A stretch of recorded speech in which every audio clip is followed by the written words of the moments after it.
नमस्कार. मी भाऊ तोरसेकर. तुम्ही बघत आहात प्रतिपक्ष.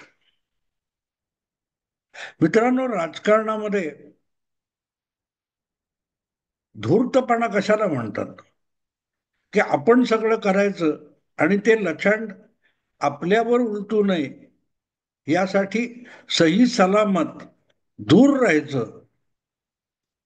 आपल्या अंगाला ओरखडाही उठू नये किंवा आपल्याकडे कोणीही संशयाने बघू सुद्धा नये किंवा आरोप करण्या इतका पुरावा पण मिळू नये, इतक्या चतुराईने जे डाव खेळले जातात त्याला राजकारण म्हणतात. आणि त्यामुळे मुत्सद्देगिरी वगैरे जी म्हणतात ती अशी असते की खूप बोललं जातं पण ज्यातून काहीही सांगितलं जात नाही, त्याला मुत्सद्देगिरी म्हणतात. आणि नेमकं हेच आत्ता चालू आहे. भारत पाकिस्तान ऑपरेशन सिंदूर पहलगाम हा सगळा गदारोळ चालू आहे. आणि या गदारोळामध्ये भारतातला खरोखर ज्याच्यापासून धोका आहे किंवा सातत्याने धोका राहिला असा जो भारताचा उत्तरेकडचा शेजारी चीन, कम्युनिस्ट चीन, ज्याने भारताला दगा दिला, मैत्री करून दगा दिला आणि सतत भारताला सतावण्याचंच डावपेच खेळली, त्या चीनमध्ये गेल्या काही महिन्यामध्ये इतकी प्रचंड उलथापालथ चालू आहे, पण त्याच्या बातम्या सुद्धा आपल्याकडे येत नाहीत. आणि म्हणून या संदर्भात भारत काय करतोय? आपण गप्प आहोत का? आपण फक्त ऑपरेशन सिंदूर मध्ये अडकलोय का? फक्त पाकिस्तानला धडा शिकवायचा एवढ्यापुरतं आपलं परराष्ट्र धोरण मर्यादित आहे का? की ट्रम्पने जे काय टॅरिफ वॉर वगैरे जाहीर केलंय, चीन विषयी भारताची काही भूमिका नाही. तुम्ही बारकाईने बघाल तर भारताच्या परराष्ट्र धोरणामध्ये गेल्या 2-3 महिन्यामध्ये चीन विषयी फारसं काही आपल्या कानावर आलं नाही, किंबहुना दिसलं सुद्धा नाही. अपवाद एकच सांगता येईल की भारताचे संरक्षण मंत्री राजनाथ सिंग आणि भारताचे सुरक्षा सल्लागार अजित डोभाल हे शांघाय कोऑपरेशन ऑर्गनायझेशन या संघटनेच्या बैठकीसाठी चीनमध्ये गेले होते. तेव्हा राजनाथ सिंग यांनी तिथल्या जाहीरनाम्यावर सही केली नाही आणि तो जाहीरनामा बोंबलला, एवढी एक बातमी आली. बाकी काही नाही. बाकी काही नाही. पण या दरम्यान चीनमध्ये काय चाललंय? भारताला बाकी जगात कोणापासून धोका नाही. इतका सगळ्यात मोठा धोका कोणापासून असेल तर तो चीन पासून आहे. कारण आकाराने मोठा, अर्थशक्ती आणि सैन्य शक्ती म्हणून मोठा, प्रदेश म्हणून मोठा असा चीन, त्याच्यामध्ये इतकी उलथापालथ चालू असताना भारत कसा शांत आहे हा प्रश्न आपल्याला पडतो. म्हणजे या विषयात जे अभ्यास करत असतील त्यांना हा प्रश्न पडत असेल आणि त्यावर चर्चा सुद्धा का होत नाही, हा पण विषय तितकाच गंभीर होऊन जातो. आणि म्हणून तोच विषय आज मी तुमच्या समोर मांडणार आहे. खरं तर मराठी माध्यम जी आहेत, मराठी पत्रकार जे आहेत, त्यांना असं वाटतं की मराठीतल्या वाचकाला, श्रोत्याला जगात काय चाललंय याची माहिती नकोच आहे. ठाकरे बंधू काय करतात, पवार साहेबांनी कुठची गुगली टाकली, या डबक्यामध्ये पोहत बसलेले जे मराठी मीडिया आहे त्याला या विषयाकडे वळावं असं सुद्धा वाटत नाही. आणि मी काय त्यातला एक्सपर्ट आहे अशातला भाग नाही, पण जगभरच्या घडामोडींवर माझी नजर असते आणि म्हणून मला असं वाटतं की हे विषय सुद्धा सामान्य मराठी चोखंदळ श्रोत्याला, वाचकाला बघायला आणि ऐकायला मिळाले पाहिजेत. मित्रांनो, तुम्हाला गंमत वाटेल की इकडे पाकिस्तान पाकिस्तान ऑपरेशन सिंदूर चालू असताना भारताने इतकं प्रचंड परराष्ट्र राजकारण खेळलेलं आहे की ज्यामध्ये अमेरिका गडबडून गेली आहे, पण अमेरिकेपेक्षा अधिक गडबडून गेला असेल तर चीन गडबडून गेलाय. आणि आपल्याला अमेरिकेला हादरवणं इतकं शक्य नाही हे माहिती असलेल्या भारताने या परिस्थितीचा फायदा घेत ज्या प्रकारे चीन मधल्या विपरीत परिस्थितीचा फायदा उठवणारं राजकारण केलंय ते लक्षात घेण्यासारखं आहे. जे राहुल गांधी रोजच्या रोज रडारड करत होते, लडाखमध्ये हजारो किलोमीटरची जमीन चीन बळकावून बसला, लडाखमध्ये पाकिस्ताननी काय ती आपली आपली ठाणी घेतली आहेत वगैरे वगैरे, त्यांना सुद्धा किंवा राहुल गांधींच्या फार अगदी लाडक्या प्रवक्त्यांना सुद्धा चीन बद्दल चकार शब्द बोलावा असं वाटत नाही. जो चीन आज अक्षरशः कोसळून पडायच्या परिस्थितीत आलाय. आणि त्याचं कारण सरळ आहे. चीन नावाचा देश जगाच्या नकाशावर असला आणि जग चीनकडे देश म्हणून बघत असलं तरी चीन हा देश नाही, तिथल्या सव्वा किंवा 1.25 कोटी जनतेचा देश नाही, तर चीन हा कम्युनिस्ट पक्षाच्या मालकीचा देश आहे. चीन मधल्या अशा देशाची अवस्था आज अक्षरशः अस्ताव्यस्त होऊन गेलेली आहे. एका बाजूला नैसर्गिक कारणाने चीनला झोडपलेलं आहे, दुसरीकडे ट्रम्प यांच्या त्या टेरिफच्या धोरणामुळे चीनची अर्थव्यवस्था बघता बघता उन्मळून पडायची वेळ आलेली आहे. पाकिस्तानने ज्या प्रकारे ऑपरेशन सिंदूरमध्ये चीनी हत्यारांचा, अवजारांचा आणि उपकरणांचा वापर केला आणि ती पूर्णपणे तोंडघशी पडल्यामुळे जो मोठा शस्त्र बाजार चीनला उभा करायचा होता तो त्याचा बोजवारा उडालेला आहे. आणि अशा परिस्थितीमध्ये अडचणीत सापडलेल्या या शेजाऱ्याला रडकुंडीला आणायचा डाव भारत सरकार, मोदी सरकार अतिशय चतुराईने खेळतंय. पण त्याकडे जगाचं लक्ष जाऊ नये याची सुद्धा काळजी भारतीय मुत्सद्देगिरीने घेतलेली आहे. आणि म्हणूनच कदाचित भारतामध्ये चीन विषयक चर्चा होऊ नये याची काळजी सत्ताधारी भारतातले घेत आहेत का अशी एक शंका येते. हा, पण एका बाजूला चकार शब्द बोलायचा नाही, पण कृती मात्र चीनला अधिकाधिक कोंडीत पकडण्यासाठी करायची. हा चीनी पद्धतीचा डाव चीनच्याच विरुद्ध वापरला जातोय का असं वाटतं. आणि मला एकदम माझ्या शाळकरी वयातल्या महाराष्ट्र टाइम्स मध्ये आलेल्या त्यावेळेला 60च्या दशकातल्या एका लेखाचं शीर्षक मला आठवलं, चिन्याचा चिन्याला जमाल गोटा. असा एक लेख त्या काळात मी शाळकरी असताना मला महाराष्ट्र टाइम्स मध्ये वाचलेला आठवतो. आता तो कशाबद्दल होता पण आठवत नाही, पण ते चमत्कारिक शीर्षक असल्यामुळे माझ्या लक्षात राहिले, चिन्याचा चिन्याला जमाल गोटा. भारत सध्या ज्या प्रकारचं राजकारण आणि आंतरराष्ट्रीय डावपेच चीनच्या बाबतीत खेळतोय, दक्षिण आशिया बाबतीत खेळतोय, तो बघितल्यानंतर आज चारी बाजूने विविध संकटात सापडलेला चीन सारखा एक महाशक्ती देश बेजार असताना त्याच्यावर घाव घालून घेण्याचे डावपेच भारत खेळतोय. आणि त्यातला एक भाग चटकन नजरेत भरू नये अशा रीतीने खेळला गेलाय. त्याबद्दल चीनची प्रतिक्रिया ही चमत्कारिक होती, म्हणून माझंही त्याकडे लक्ष गेलं. अदरवाईज माझंही लक्ष, अगदी मोठा अनुभवी पत्रकार असून माझंही लक्ष तिकडे गेलं नव्हतं. दोन घटना आहेत मित्रांनो. एक घटना आहे ती तिबेटचे नेते आणि बौद्ध धर्मगुरू जगप्रसिद्ध असलेले दलाई लामा, या दलाई लामांचा 90वा वाढदिवस साजरा झाला. आणि दलाई लामांना पहिल्यांदाच देशाचे पंतप्रधान नरेंद्र मोदी यांनी आपल्या सगळ्या घाई गर्दीमध्ये वेळ काढून जगाच्या नजरेत भरावं अशा प्रकारे शुभेच्छा दिल्या. आणि एक गोष्ट आहे की दलाई लामा हा चीनी राजकारणामध्ये चीनच्या पायात रुतलेला काटा आहे. आणि त्यामुळे दलाई लामांना दीर्घायुष्य चिंतायचं, अभिष्ट चिंतन करायचं म्हणजे आपोआपच चीनला त्याच्या वेदना होणार, हे भारत सरकारला, मोदी सरकारला आणि खुद्द नरेंद्र मोदींना सुद्धा कळतं.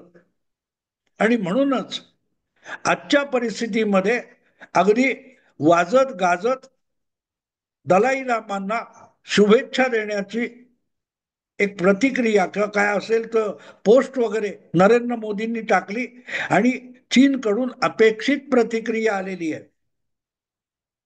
कारण दलाई लामा हे चीनने तिबेट बळकावला तेव्हा तिकडून पळून भारतात येऊन आश्रय घेऊन थांबलेले एक बौद्ध नेते आहेत, जे तिबेटचे धार्मिक तसेच राजकीय नेता होते. आणि इथे बसून ते तिबेटचं परागंदा सरकार, एक्झाईल गव्हर्नमेंट चालवतात. आणि म्हणूनच जोपर्यंत दलाई लामा चीनच्या कब्जात नाहीयेत तोपर्यंत तिबेट हा चीनमध्ये सामावला गेला असं मानायचं कारण नाही. एक प्रकारे काश्मीर हा जसा वादग्रस्त विषय आहे पाकिस्तानने ठेवलेला, तसा दलाई लामांना आश्रय देऊन भारताने तिबेट हा चीनचा प्रदेश नाही हा एक प्रश्न ज्वलंत ठेवलेला आहे. आणि म्हणूनच दलाई लामांविषयी भारत सरकारने काहीही केलं की चीन तात्काळ त्याबद्दल निषेध करतो, प्रोटेस्ट व्यक्त करतो, आटापिटा करतो, ओरडाआरडा करतो, हातपाय आपटतो. आणि आपण दलाई लामांना साधं अभिष्ट चिंतन केलं 90व्या वर्षासाठी, तरीही चीन रडकुंडीला येणार हे नरेंद्र मोदींना, भारत सरकारला माहिती होतं आणि त्यांनी ते केलं. आणि चीनकडून अपेक्षित प्रतिक्रिया आली. पण दलाई लामांच्या वाढदिवसाने निमित्ताने जे अभिष्ट चिंतन करण्यात आलं, त्यानंतर आणखी एक घटना घडलेली आहे आणि ती फार महत्वाची आहे. आजवर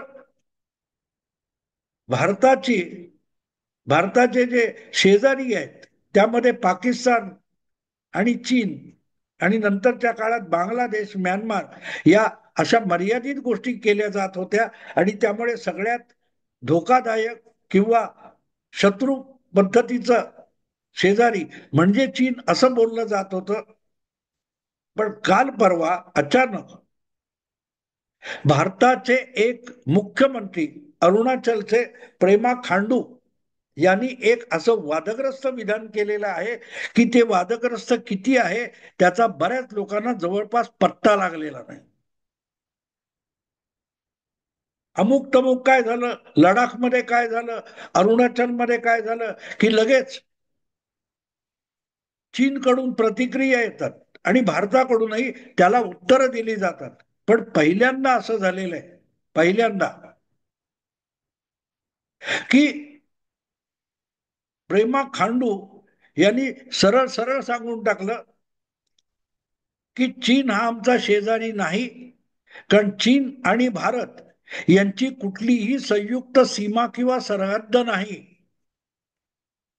हे अत्यंत वादग्रस्त विधान आहे, पण ते अनेकांच्या लक्षात त्यातला वादच आलेला नाही. प्रेमा खांडू जेव्हा म्हणतात की चीन हा भारताचा सरहद्द असलेला, समान सरहद्द, कॉमन सरहद्द असलेला शेजारी नाही, याचा अर्थ ते असं म्हणतात की आमची सीमा अरुणाचलची असेल किंवा लडाखची असेल, ही सीमा चीनला लागलेली नाही, तर ती तिबेटला लागलेली आहे. आणि म्हणून तिबेट हा चीनचा भूप्रदेश नाही, तर तिबेट हा एक स्वतंत्र देश आहे असं भारत मानतो, असं प्रेमा खांडू मानतो. अरुणाचलचा मुख्यमंत्री भारताचा एक मुख्यमंत्री मानतो. हे जाणीवपूर्वक चीनच्या जखमेवर चोळलेलं मीठ आहे.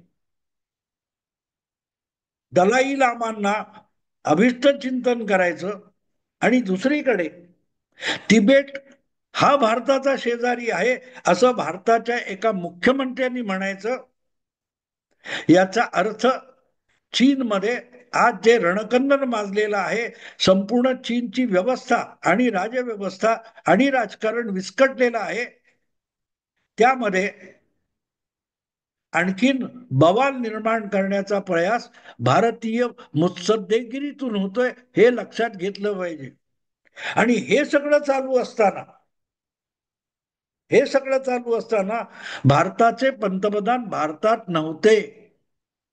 ब्राझीलमध्ये जी ब्रिक्स संघटनेची वार्षिक बैठक व्हायची होती, त्यासाठी नरेंद्र मोदी 7 दिवस भारताच्या बाहेर होते आणि आफ्रिकेतल्या घाना या देशाला भेट देऊन पुढे दक्षिण अमेरिकेमध्ये ब्राझील, अर्जेंटिना हे दौरे करून परत येताना नामिबियाला जाऊन नरेंद्र मोदी परत येत होते.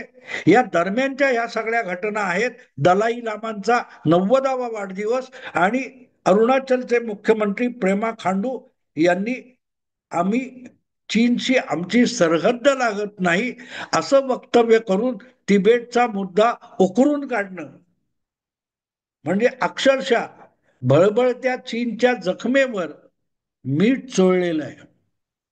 चीन हादरून गेलाय. कारण एक गोष्ट झाली आहे, ऑपरेशन सिंदूर नंतर चीनची हत्यारं किती निकामी आहेत आणि भारताच्या देशी बनावटीच्या हत्यारांसमोर चीनी हत्यारं टिकू सुद्धा शकणार नाहीत.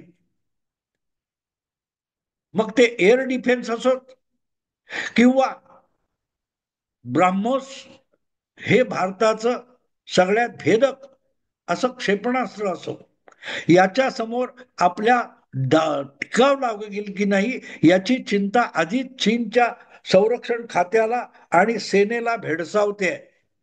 आणि याचं एक मोठं कारण असं आहे की चीनने गेल्या 60 वर्षामध्ये कुठलीही लढाई मोठी किंवा छोटी लढलेली नाही. 70च्या दशकामध्ये व्हिएतनाम सारख्या छोट्या शेजाऱ्याला तो युद्धाने उद्ध्वस्त झालेला असताना सुद्धा चीन हरवू शकला नाही. चीनच्या लाल सेनेला व्हिएतनामनी पळवून लावलेलं आहे पुरेशी हत्यारं जवळ नसताना. आणि त्यानंतर आजपर्यंत 50-55 वर्षात चीनी सेनेला प्रत्यक्ष युद्धाची कुठलीही सवय नाहीये, कुठलाही सराव नाहीये. दाखवायला हत्यारं खूप आहेत, युद्ध नौका आहेत, काही ती लढाऊ विमानं आहेत, काही ती लाखांची फौज आहे, हे सगळं आहे, पण त्यापैकी कोणालाही सराव नाही. आणि अशा वेळेला भारताने दलाई लामांच्या वाढदिवसाचं अभिनंदन करायचं भारताच्या पंतप्रधानांनी आणि भारताच्या चीन लगतच्या, लडाख लगतच्या एका मुख्यमंत्र्याने चीन आणि भारत यांच्यात कुठलीही सीमा नाही, आमची सीमा तिबेटला लागले असं सूचित करणारं वक्तव्य करायचं. हे बघून आणि भारताची ही हिंमत बघून चीनी राजकारणी हादरून गेलेले आहेत. कारण चीनमध्ये आता संपूर्ण राजकीय नेतृत्वाचा सावळा गोंधळ माजलेला आहे. अर्थकारण बोंबललेलं आहे. बेरोजगारी, रस्त्यावरच्या दंगली, नैसर्गिक आपत्ती, पूर, महापूर, वादळ यांनी चीन अस्ताव्यस्त झालाय. आणि त्याच वेळेला सगळं राजकारण, सगळी प्रशासकीय व्यवस्था अस्ताव्यस्त झाली आहे. आणि अशा वेळेला भारत जाणीवपूर्वक चीनला डिवचतो आहे. कारण चीनने तिबेट बळकावलेला असला तरी त्या तिबेटच्या भूमीवरून भारताशी लढाई करण्याच्या अवस्थेमध्ये चीनी सैन्य नाही.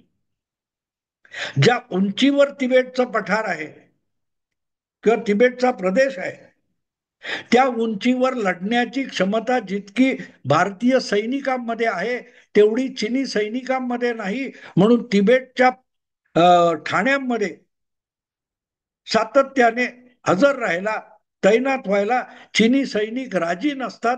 तर ते लढणार तरी कसे?